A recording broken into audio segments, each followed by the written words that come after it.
The great chamber of the Galactic Council was built to make visitors feel small. Its walls rose higher than any building on Earth. Strange lights floated near the ceiling like captured stars. The floor was made of crystal that showed the endless darkness of space beneath your feet. Representatives from 100 worlds sat in their assigned places, each species more alien than the last. Ambassador Elena Vasquez walked across that crystal floor with steady steps. She was 63 years old, with gray hair pulled back in a simple knot. Her dark suit was plain compared to the flowing robes and glittering armor worn by other delegates. Two aides followed behind her, carrying nothing but a single data tablet. The session had been going on for hours. The Arzelian Chancellor, a being that looked like a mantis made of purple glass, was speaking about trade regulations. His voice buzzed through the translation systems. Most delegates were not really listening. Some were sleeping. Others were having private conversations through their neural links. Elena waited for the Chancellor to finish. When he did, she raised her hand in the formal gesture that requested permission to speak. The Chancellor's compound eyes turned toward her. There was a long pause. Humans were not important enough to interrupt the schedule, but the rules said any member species could address the Council. "The representative from Earth may speak," the Chancellor said. His tone made it clear he expected nothing worth hearing. Elena stood and walked to the central platform. She did not hurry. She did not look nervous. Around her, the delegates shifted in their seats. Some checked their schedules, wondering how long this would take. "Honored members of the Galactic Council," Elena began. Her voice was calm and clear. "I am here today to inform you that the United Earth Government has decided to withdraw from this body. Our withdrawal is effective immediately. We thank you for 47 years of membership. We wish you well in your future endeavors." She placed the data tablet on the speaking podium. It contained all the legal documents required for withdrawal. Then she turned and began walking back toward the exit. For a moment, there was complete silence. The delegates looked at each other. Some did not understand what had just happened. Others thought it must be some kind of joke. The Arzelian Chancellor made a sound that the translators interpreted as laughter. "The human delegate is perhaps confused," he said. "Withdrawal from the Council requires a formal review period of 100 cycles.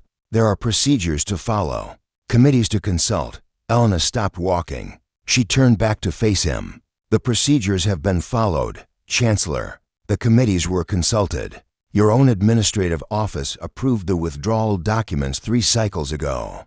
They are legally binding. We are no longer members of this council." The Chancellor's wings twitched with irritation. "This is absurd. Why would you leave? Your species has benefited greatly from council membership.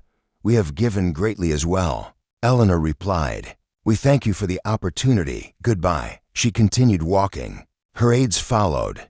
Councillor Zethari of the Velith watched them go. The Velith were a quiet species, thin and pale, with large eyes that saw patterns others missed. Zethari had served on the council for 30 years. In all that time, no species had ever simply walked away. "This is nothing," declared High Minister Korath of the Arzelian Empire. He was the Chancellor's military advisor, a warrior who had conquered 12 worlds. "Humans are a minor species. They joined us as laborers and translators. They leave as laborers and translators. The galaxy will not notice their absence." Several delegates made sounds of agreement. The Crethians, a species of brilliant engineers, clicked their approval. The Morvathi, ancient beings of pure energy, pulsed with what might have been amusement. But Zethari did not laugh. Something was bothering them, a pattern they could almost see but not quite understand. Elena Vasquez reached the exit doors. She paused for just a moment and looked back at the great chamber. 47 years of work. 47 years of humans serving on committees that never listened to them. 47 years of being told they were too young, too primitive, too emotional to understand galactic affairs. She remembered her first day as a junior diplomat, full of hope and excitement. She remembered learning that humans were not allowed to vote on technology sharing agreements. She remembered being told that human agricultural methods were quaint but irrelevant. She remembered watching human proposals ignored year after year, while Arzelian proposals passed without debate. She remembered the day she stopped hoping things would change. The doors opened before her. The human delegation walked out into the corridor. Behind them, the council session continued as if nothing had happened. In the docking bay, the human transport ship was waiting. Captain Marcus Chen stood at the bottom of the ramp. He was a young man, barely 30, but he had the eyes of someone who had seen too much unfairness. "How did it go?" he asked. Elena smiled, but there was sadness in it. "Exactly as we expected. They barely noticed." "Good," Marcus said. "Let them not notice. Let them keep not noticing until it's too late." The delegation boarded the ship. The engines powered up with a soft hum. Through the viewport, Elena watched the great station of Nexus Prime grow smaller as they pulled away. It was the heart of galactic civilization, a massive structure where 10 million beings lived and worked and made decisions that affected trillions of lives. Humans had helped build parts of that station. Human engineers had fixed its water recycling systems when they failed. Human doctors had treated a plague that swept through the lower levels. Human negotiators had prevented 3 wars by finding compromises that no one else could see. None of that was in the history books. None of it was remembered. Back in the council chamber, Councilors Athari had stopped listening to the debates. They were studying their data screen, pulling up economic reports and shipping records. Something was wrong with the numbers, something that everyone else was too proud to see. Humans were only 2% of the galactic population. Their homeworld was small. Their technology was average. They had no great fleets, no powerful weapons, no vast empires. By every measure that the council cared about, they were insignificant. But they were everywhere. Zethari scrolled through the data. Humans ran 60% of the cargo shipping companies that operated in council space. They maintained the communication relays that connected distant worlds. They operated the translation services that allowed 100 species to understand each other. They managed the food distribution networks that fed colony worlds. They staffed the medical supply chains that delivered medicine to frontier outposts. They did the work that no superior species wanted to do, and they did it well. Zethari tried to raise an objection. They requested time to speak about the economic implications of human withdrawal. The Chancellor denied the request. There were more important matters to discuss. A trade dispute between 2 powerful empires needed resolution. The humans could wait. The humans had already stopped waiting. On the transport ship, Elena Vasquez sat in her cabin and looked at a photograph. It showed her grandmother, a woman who had been born before first contact with alien life. Her grandmother had dreamed of humanity taking its place among the stars. She had believed that if humans worked hard enough and proved themselves worthy, they would be accepted as equals. Elena had believed that too, once. She had spent her entire career trying to make it true. She had smiled when she was insulted. She had worked twice as hard as anyone else. She had celebrated small victories while ignoring large defeats. But last year, something had changed. The Council had voted on a proposal to share advanced medical technology with developing worlds. Earth had supported the proposal. The Arzelians had opposed it because it would reduce their profits. The proposal had failed. 3 million people had died from a disease that could have been cured. Elena had gone home that night and looked in the mirror. She had asked herself a simple question. Why are we still here? She could not think of a good answer. The next morning, she had begun writing the withdrawal documents. It had taken a year to complete all the procedures, to quietly inform human workers across the galaxy, to make preparations that no one else would notice. Now it was done. Humanity was no longer part of the Galactic Council. They had not demanded anything. They had not threatened anyone. They had simply said goodbye and walked away. The ship entered hyperspace. The stars stretched into lines of light and then disappeared. Elena closed her eyes. Behind them, on Nexus Prime, Counselor Zathari was still studying the numbers. The pattern was becoming clearer now. It was like looking at a machine and suddenly realizing that one small gear was connected to everything else. If that gear stopped turning, the whole machine would fall apart. Zathari requested an emergency meeting with the Chancellor. The request was denied. The Chancellor was busy with important matters. Zathari looked at the data one more time. According to their calculations, the first problems would appear within 3 months. Within a year, the effects would be impossible to ignore. Within 5 years, half the Council worlds would face serious shortages of essential supplies. But no one was listening. No one ever listened to warnings about small things. The powerful only paid attention to other powerful beings. 3 months had passed since the humans walked away. At first, nothing seemed different. The Galactic Council continued its meetings. Trade ships moved between worlds. Life went on as it always had. Then the small problems began. On the mining world of Krethos 7, a shipment of spare parts failed to arrive. The parts were nothing special, just simple components for the drilling machines that pulled precious metals from the ground. The Krethian supervisors contacted their supplier and were told there would be a delay. The transport company that usually handled such deliveries had closed its operations. The transport company had been run by humans. The Krethians searched for another supplier. They found one, but the prices were 3 times higher. They complained to the Council Trade Commission. The commission said it would investigate. Weeks passed. The drilling machines began to break down. Production slowed. Profits disappeared. On the garden world of Veloth Prime, the water purification systems developed a fault. The systems were old but reliable. They had been maintained for centuries by the same engineering firm. A Veloth official contacted the firm to request repairs. The firm no longer existed. Its human staff had returned to Earth. Its alien employees had found other work. No one knew how to fix the purification systems because no one had ever bothered to learn. The humans had always taken care of it. The Veloth brought in engineers from other species. The Krethians sent their best technicians. But the systems were complex, built from designs that mixed technology from a dozen different worlds. Only the humans had understood how all the pieces fit together.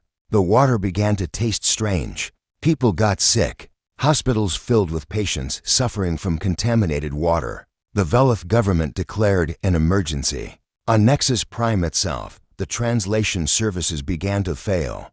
The Council used an ancient system that converted all languages into a common form. It was the foundation of galactic communication. Without it, 100 species could not understand each other. The system required constant adjustment. Each species spoke differently, with new words and changing patterns. Human linguists had spent decades learning every language in Council space. They had updated the translation algorithms daily. They had fixed errors before anyone noticed them. Now the humans were gone. The translation system still worked, but it was getting worse. Mistakes crept in. Diplomatic messages were misunderstood. A trade agreement between the Morvathi and the Arzelians nearly collapsed because the word for partnership was translated as surrender. High Minister Korath demanded that the Council fix the problem immediately. The Council administrators looked at each other with worried eyes. They did not know how to fix it. They had never learned. Councillor Zathari watched all of this from their seat in the Great Chamber. They had predicted these problems months ago. No one had listened then. Some were starting to listen now. "I warned you," Zathari said during a private meeting with the Chancellor. The humans did not hold power. They held infrastructure. They were the workers who kept everything running. Without them, we are discovering how little we know about our own systems. The Chancellor's wings twitched with annoyance. Then we will learn. We are not dependent on humans. We are the greatest civilizations in the galaxy. With respect, Chancellor, we are civilizations that forgot how to do basic maintenance. We gave those tasks to humans because we considered them beneath us. Now we are paying the price for our pride. The Chancellor dismissed Zathari with a wave of his claw. There would be no admission of error. The Arzelian Empire did not make mistakes, but the problems kept growing. On 40 different worlds, agricultural systems began to fail. Humans had developed new farming methods that worked on dozens of different planets. They had shared these methods freely with any colony that asked. They had trained local workers, monitored crop yields, and adjusted techniques for each unique environment. Now the training had stopped. The experts had left. Crops died in the fields. Food prices rose. People who had never known hunger began to understand its meaning. The Krethian merchant fleet suffered a different kind of disaster. Their navigation systems used software that had been updated regularly by human programmers. The updates had stopped. The software grew outdated. Ships began to get lost. Some arrived at the wrong destinations. Others disappeared entirely, their crews unable to find their way through the complex hyperspace routes. The Crethians demanded answers. They sent investigators to Earth. The investigators returned with a simple message from the human government: "We wish you well." No explanation, no negotiation, no demands, just 4 words and a closed door. High Minister Korath grew furious. He saw the human withdrawal as an attack on the Council's dignity. In his view, lesser species did not simply walk away from their betters. There had to be punishment. There had to be consequences. He proposed sending a diplomatic mission to Earth. The mission would remind the humans of their obligations to galactic civilization. It would encourage them to return to their posts. The language was polite, but everyone understood the threat behind it. The Council approved the mission. A ship was sent to Earth with a formal demand for the resumption of human services. The ship returned 2 weeks later. The human response was the same as before: "We wish you well." Ambassador Elena Vasquez had added a personal note for the Council. It read, "We have no quarrel with you. We have no demands to make. We simply choose to no longer participate in a system that does not value our contributions. We hope you find capable replacements. Good luck." Korath threw the message across his office. "Good luck," he snarled. "They mock us." But Elena was not mocking. She was simply telling the truth. The humans bore no anger toward the Council. They had moved beyond anger long ago. Anger required caring about something. The humans had stopped caring about the Council's opinion. They had better things to do. On Earth and across the human colony worlds, life was peaceful. The withdrawal had been planned for years. Human workers had slowly trained their own replacements and built their own networks. They had found new trading partners among the species that the Council had also ignored. The Threll were one such species. They were small creatures, barely 1/2 meter tall, covered in soft fur. The Council considered them too primitive for membership, but the Threll were skilled farmers who had developed techniques for growing food in harsh environments. Humans had traded with the Threll for decades, exchanging technology for agricultural knowledge. When the humans left the Council, the Threll left too. They saw no reason to stay in a place that looked down on them. The Moxie were another species that joined the humans. They were aquatic beings who lived in the oceans of a dozen water worlds. Their biological engineering was the most advanced in the galaxy, but the Council had refused to recognize their achievements. Because the Moxie did not build spaceships, humans had recognized them. Humans had worked with Moxie scientists to develop new medicines and new ways of growing food. When the humans left, the Moxie sent their own message to the Council: "We stand with humanity." The Undari, the Keseth, the Vorn species after species that the Council had dismissed as unimportant, quietly aligned themselves with Earth. They formed trade agreements. They shared technology. They built something new. Councilors Ethari learned of this growing alliance and felt a chill run through their body. The Council had not just lost the humans. It had lost everyone the humans had befriended over 47 years of patient work, and the Council had not even noticed. 6 months after the withdrawal, the first trade war erupted. The Arzelians and the Crethians had always competed for resources, but humans had managed the distribution systems that kept competition from becoming conflict. With those systems gone, old rivalries exploded. Both empires accused each other of hoarding supplies. Tariffs were raised. Borders were closed. Ships were seized. Diplomats exchanged insults instead of agreements. The Council tried to intervene, but the Council's authority had been built on stability. That stability had been maintained by thousands of human workers doing jobs that no one else wanted. Without them, the Council could barely maintain order in its own headquarters. A year after the withdrawal, the full scale of the disaster became clear. 12 colony worlds had declared independence, no longer trusting the Council to supply their needs. The Arzelian economy had collapsed, its luxury goods rotting in warehouses because there was no one to transport them. The Crethian fleet was operating at half capacity, unable to navigate without the software updates that had stopped coming. And on 100 worlds, people were asking a simple question: where did the humans go? The answer was spreading quietly through the galaxy. The humans had not disappeared. They had simply stopped working for people who did not appreciate them. They were building something else, something better, with partners who treated them as equals. It was not revenge. It was not punishment. It was just the natural consequence of being taken for granted. The council had never said thank you. The council had never treated humans with respect. The council had assumed that humans would always be there, doing the work that kept civilization running. The humans had proven them wrong, and now the council was discovering what it meant to be alone.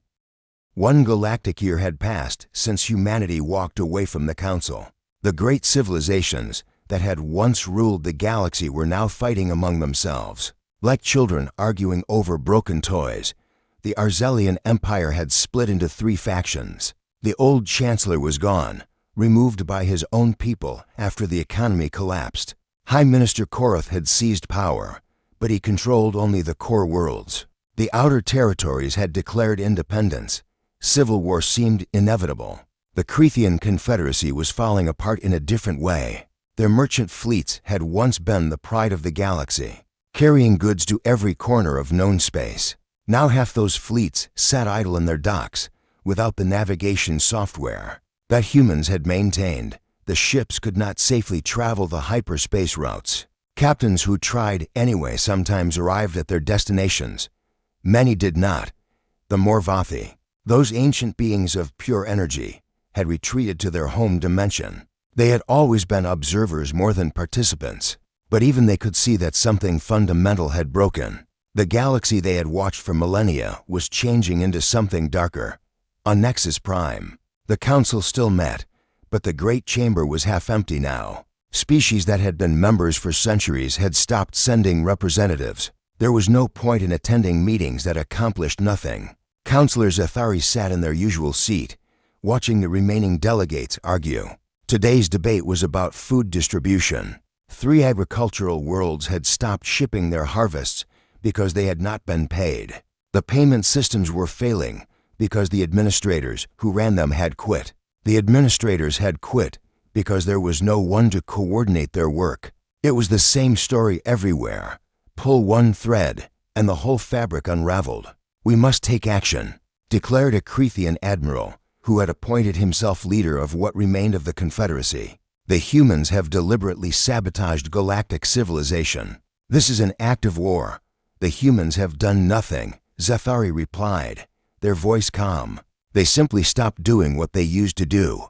We are the ones who failed to learn how to do it ourselves." Excuses. You defend them because you lack the courage to fight. Zathari did not respond to the insult. There was no point. The Creathian admiral wanted war because war was the only thing he understood. He could not accept that his civilization had been defeated by indifference. The debate continued for hours. In the end, a decision was reached. The council would assemble a war fleet. This fleet would travel to human space and force the humans to return to their posts. If they refused, they would be conquered and enslaved. High Minister Korath would lead the fleet personally. He had been waiting for this moment.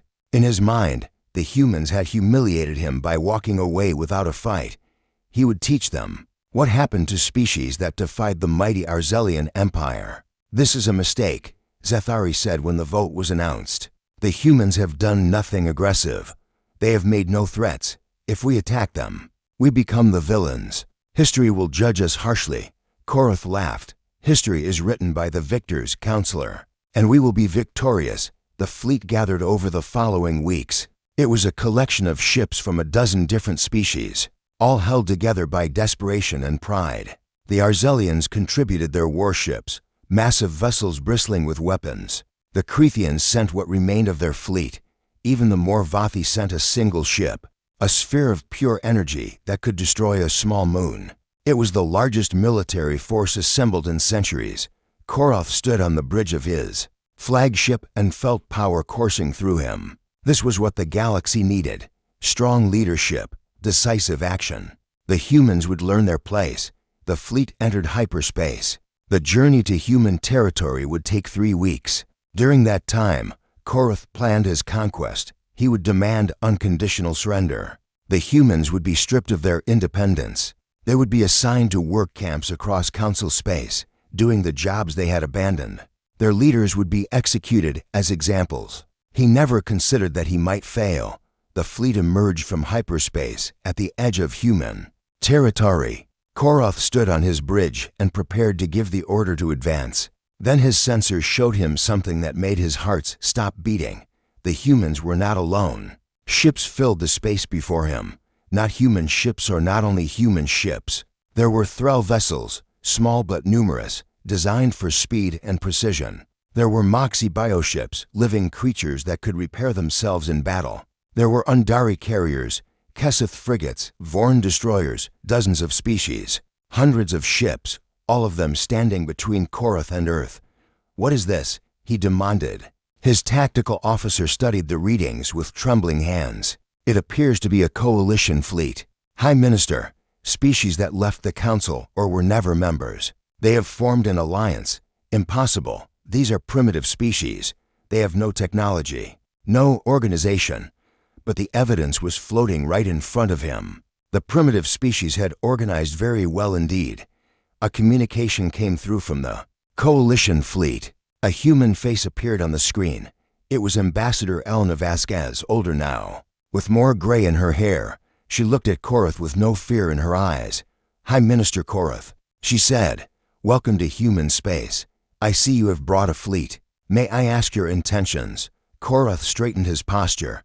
He was still confident. His fleet was more powerful than this collection of inferior vessels. "You know why I am here. Ambassador, your species has committed crimes against galactic civilization. You will surrender immediately and return to your duties." Elena was quiet for a moment. Then she smiled, a sad smile that confused Koroth completely. "We have committed no crimes. High Minister, we broke no laws. We simply exercised our right to leave an organization that did not want us. As for surrender," she gestured at the ships around her, "I think you can see that we have friends. They also left organizations that did not want them. Together, we have built something new. You cannot defeat us in battle," Koroth declared. "Our weapons are superior. Our ships are stronger. Your coalition is a collection of weaklings and failures," perhaps Elena said. "But we are not here to defeat you. We are here to give you a choice." "What choice?" "The choice we never had in the Council. The choice to be respected. The choice to be treated as equals." Elena leaned forward. "High Minister, your fleet can attack us. You might even win. But at what cost? Your ships are already failing. Your crews are exhausted. You have traveled far from home to fight a war that does not need to happen." She paused to let her words sink in. Koroth said nothing. "We have a different offer." Elena continued. "Turn your fleet around. Go home. Tell the Council what you found here. Tell them that the humans and their allies want peace. We have no interest in revenge. We have no desire to see anyone suffer. We simply want to live our lives in dignity, with partners who respect us.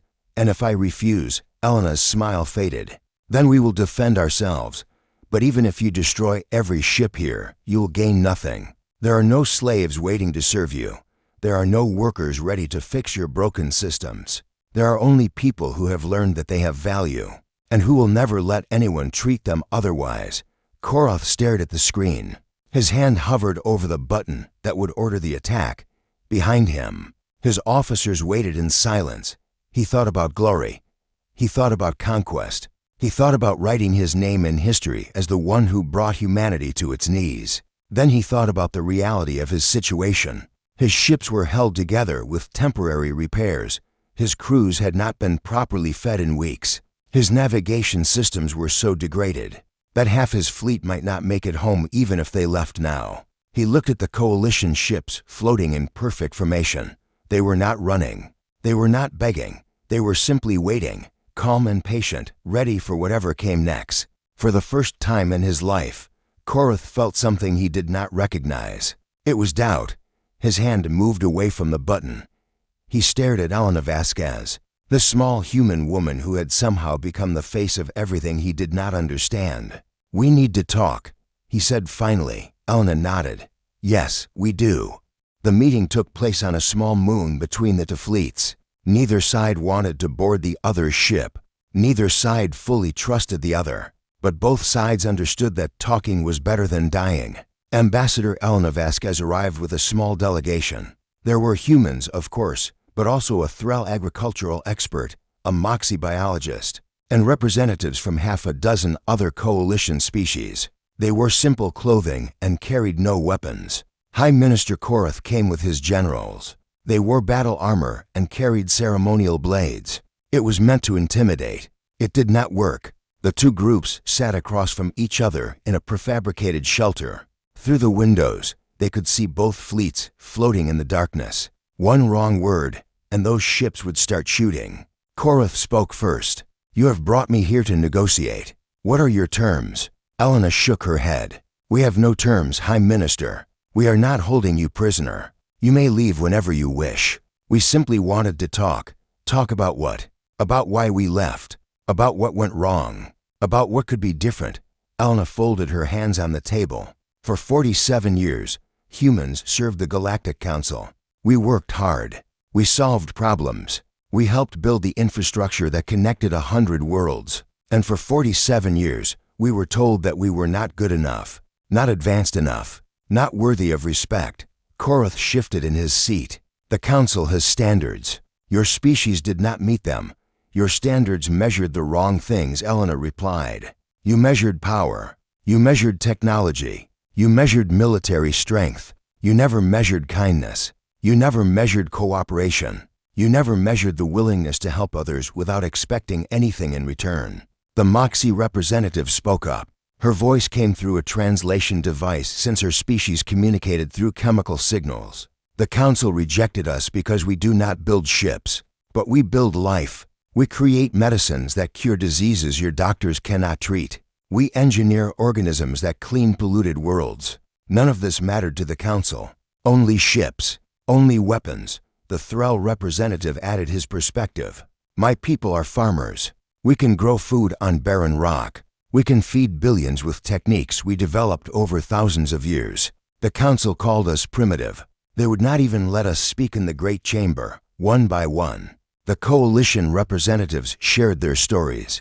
The Undari had been dismissed because they lived underground. The Kesseth had been rejected because they looked ugly by Arzelian standards. The Vorn had been ignored because they were pacifists who refused to build warships. Every species had a reason to feel unwelcome. Every species had been told they were not good enough. Every species had eventually decided to find partners who valued them. Korath listened in silence. He had never heard these stories before. He had never thought to ask. In his world, the Council was the center of civilization.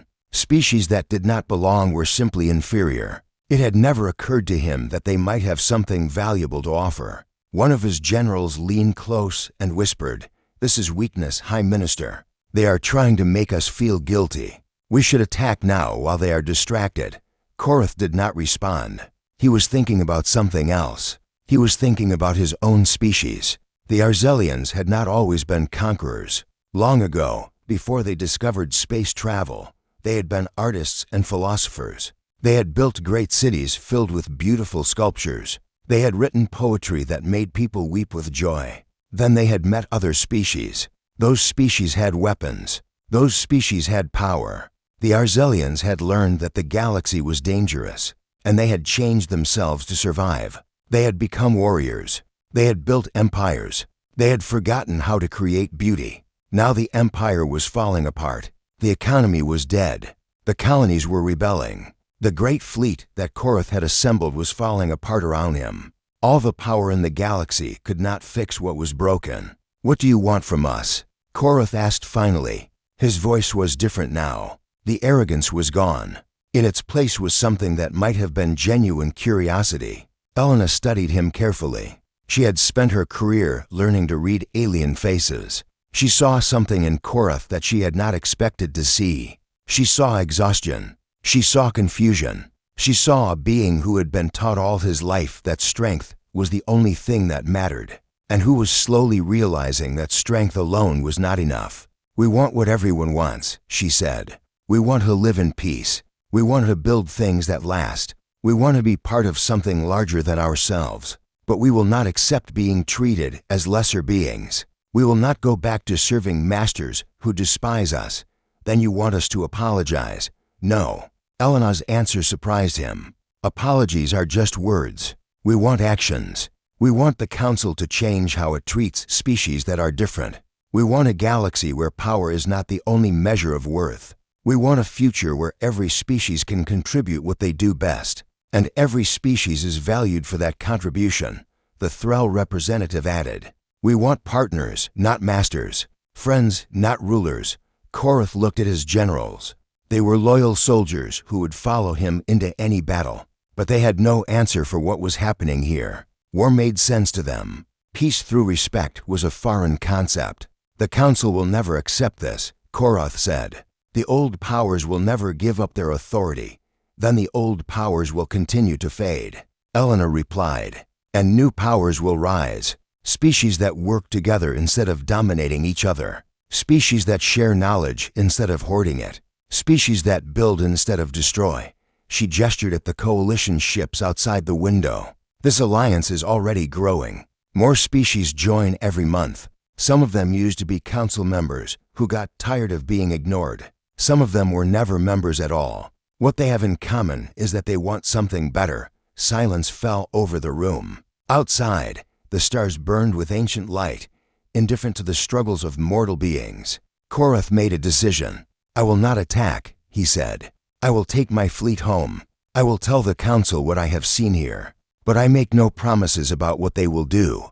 The Chancellor is gone, but there are others who want war. Others who will see your coalition as a threat.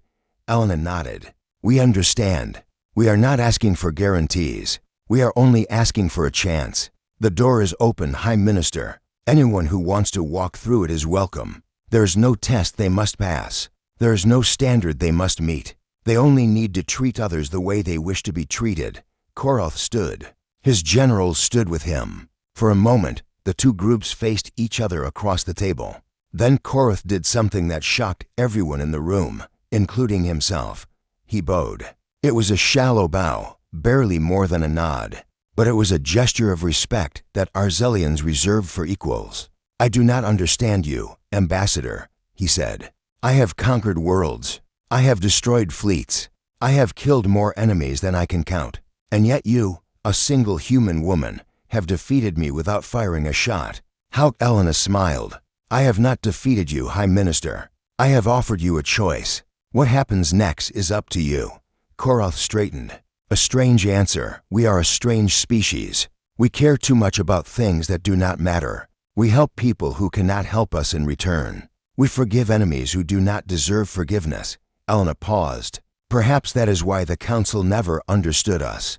Perhaps that is why we never fit in. But it is also why we are still here, still standing. When the great powers of the galaxy are tearing themselves apart, the Arzelian fleet departed that day.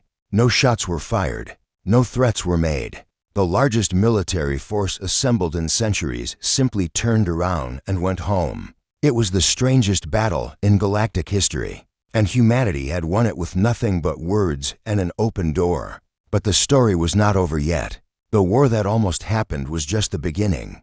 The real challenge would be what came next. Could old enemies become new friends? Could ancient powers learn to share the galaxy with those they had once dismissed? Could pride give way to partnership? No one knew the answers. But for the first time in a long time, asking the questions felt like progress. 2 years had passed since the day Korath turned his fleet around. In galactic terms, 2 years was nothing, a heartbeat in the life of civilizations that had existed for millennia. But in those 2 years, everything changed. The old Galactic Council still existed. Its great chamber on Nexus Prime still hosted meetings. Its representatives still gave speeches about the importance of tradition and the glory of their ancient civilizations. But the chamber was emptier than ever. The speeches meant less and less. Power had shifted, not through war, not through conquest, simply through choice. The human coalition, as it was now called throughout the galaxy, had grown beyond anyone's expectations. What started as an alliance of rejected species had become a genuine alternative to the old order. Trade flowed freely between coalition worlds. Technology was shared without restrictions. Disputes were settled through negotiation instead of force. The coalition had no central government. There was no emperor, no council of elders, no ruling class. Instead, there was a simple agreement: treat others as you wish to be treated. Help when you can. Accept help when you need it. Respect differences instead of fearing them. It should not have worked. Every political scientist in the old council said it would collapse within months. Civilizations needed hierarchy. They needed power structures. They needed someone in charge. The coalition proved them wrong. On Earth, Ambassador Elena Vasquez had retired from diplomatic service. At 70 years old, she had done enough. She spent her days in a small house by the ocean, watching the waves and reading books. Sometimes visitors came: old friends, former colleagues, curious historians who wanted to hear her stories. She welcomed them all. One morning, she received an unusual visitor. A ship landed on the beach near her house, a small vessel bearing diplomatic markings. Elena watched from her porch as the passenger disembarked. It was Counselor Zethari of the Velith. The alien diplomat walked slowly across the sand. They looked older too, their pale skin more translucent, their large eyes dimmed by time. They carried a small case in their thin hands. Ambassador Vasquez, Zethari said, using the formal title even though Elena no longer held the position. Thank you for agreeing to see me, Elena smiled. Counselor, please sit. I'll make tea. They sat together on the porch, watching the ocean. Elena served tea in small cups. Zethari held the cup awkwardly. Velith did not drink through their mouths, but they appreciated the gesture. I have come to make a formal request, Zethari said. I have resigned from the council. I wish to join the coalition. Elena was not surprised. She had heard rumors. Many species were leaving the old council now. Some joined the coalition. Others simply went their own way. Why? She asked. It was a simple question that deserved a simple answer. Zethari was silent for a long moment. When they spoke, their voice was soft. I have served the council for 50 years. I believed in its mission. I believed that order and structure were necessary to prevent chaos. I believed that hierarchy kept the peace. The alien paused to collect their thoughts. I was wrong. The council did not keep the peace. It kept the powerful in power. It kept the weak in their place. When problems arose, we did not solve them. We managed them. We controlled them. We never asked whether there might be a better way. And now I see the coalition. I see species that the council dismissed working together in ways we never imagined. I see technology shared freely. I see disputes resolved through conversation instead of threats. I see happiness. Zethari's voice cracked slightly. I did not believe happiness was possible on a galactic scale. I thought the best we could hope for was the absence of war. You have shown me something more. Elena set down her tea. She looked at this alien being who had spent their entire life serving an institution that had failed. She saw regret in those large eyes. She also saw hope. You are welcome here, she said. All of you are welcome. There is no test to pass. There is no price to pay. You only need to accept that you are one among many, not above or below anyone else. Zethari bowed their head. I accept. The coalition continued to grow. Former council species joined one by one. Some came because their economies were failing. Some came because they were tired of fighting. Some came because they finally understood what they had lost when the humans walked away. High Minister Korath never joined officially. The Arzelian factions were still at war with each other, and he was too busy trying to hold his people together. But he maintained a channel of communication with the coalition. Occasionally, he asked for advice. Occasionally, he took it. The first time a coalition ship delivered food to a starving Arzelian colony, Korath said nothing publicly. Privately, he sent a message to Elena's successor. I do not understand you, but I am learning to respect what I do not understand. It was not friendship. It was not alliance, but it was progress. Years passed. The old council grew smaller and smaller. Some species dissolved it entirely. Others kept it as a ceremonial body, a reminder of what had been. The great chamber on Nexus Prime was eventually converted into a museum. Visitors came to look at the crystal floor and wonder how it must have felt to walk across it. Elena Vasquez did not live to see the final transformation. She died peacefully in her house by the ocean, surrounded by friends from a dozen different species. She was 94 years old. Her last words were simple. Tell them to keep building. There's always more to do. the galaxy remembered her, not as a conqueror, not as a ruler, not as someone who had power and used it to dominate others. They remembered her as someone who had walked away. That was humanity's greatest achievement, not their technology, not their military, not even their willingness to work hard and help others. Their greatest achievement was knowing when to leave. The old council had expected the humans to fight. They had expected demands, ultimatums, negotiated settlements. They had expected the normal pattern of galactic politics, where every species competed for advantage and the strongest took what they wanted. The humans had broken that pattern. They had simply said goodbye and built something new. They had proven that you did not need to win an argument. You did not need to defeat your enemies. You did not need anyone's permission to create a better world. You just needed to do it. On a frontier planet at the edge of coalition space, a new colony was being built. Humans worked alongside Thrall farmers, Moxie biologists, Velith engineers. They were building a city designed by committee, a place that would belong to everyone. A young human woman stood on a hill overlooking the construction. She was one of Elena's great-granddaughters, named after the famous ambassador. Behind her, an elderly Arzelian diplomat approached one of the first from his species to formally join the coalition. Ambassador Vasquez asked me a question once, the Arzelian said. She asked why we fought to rule others when we could work with them instead. I did not have an answer then. I am not sure I have an answer now. The young woman smiled. Maybe there is no answer. Maybe some questions are just meant to make us think. Perhaps. The Arzelian looked out at the city being built. Cranes moved through the air, carrying materials to where they were needed. Voices called out in a dozen languages, all understanding each other through translation devices that worked perfectly now. Children of different species played together in the completed sections, laughing at games they had invented together. It is strange, the Arzelian said. We spent so long building an empire. We conquered worlds. We accumulated power. We did everything we thought we needed to do to be great. And in the end, we lost it all because we forgot how to cooperate.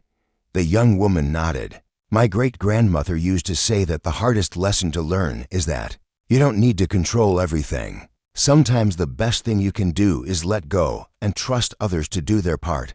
A strange philosophy for beings who want to be important. Maybe that's the point. Maybe being important isn't about what you control. It's about what you build with others. She gestured at the city below. 100 years from now, nobody will remember who gave the orders here. But they'll live in the houses. They'll eat the food. They'll raise their children in a place that was built by everyone working together. The Arzelian was silent for a long time. Then he said something that would have been unthinkable a generation ago. I am glad we lost. The young woman looked at him with surprise. If we had won, he continued, if we had conquered your people and forced them back to work for us, we would never have learned this lesson. We would have continued as we always had, believing that power was the only thing that mattered. We would have missed. He struggled for the right word. We would have missed this. All of this. Below them, the city grew. Above them, the stars burned with ancient light. And across the galaxy, species that had once fought each other now worked together to build a future that belonged to everyone. There had been no struggle. There had been no farewell. There had only been a choice and the courage to make it. That was humanity's gift to the galaxy. Not technology, not power, not even knowledge. Just the simple understanding that sometimes the best thing you can do is walk away from those who don't value you and build something better with those who do. The door was always open. All anyone had to do was walk through.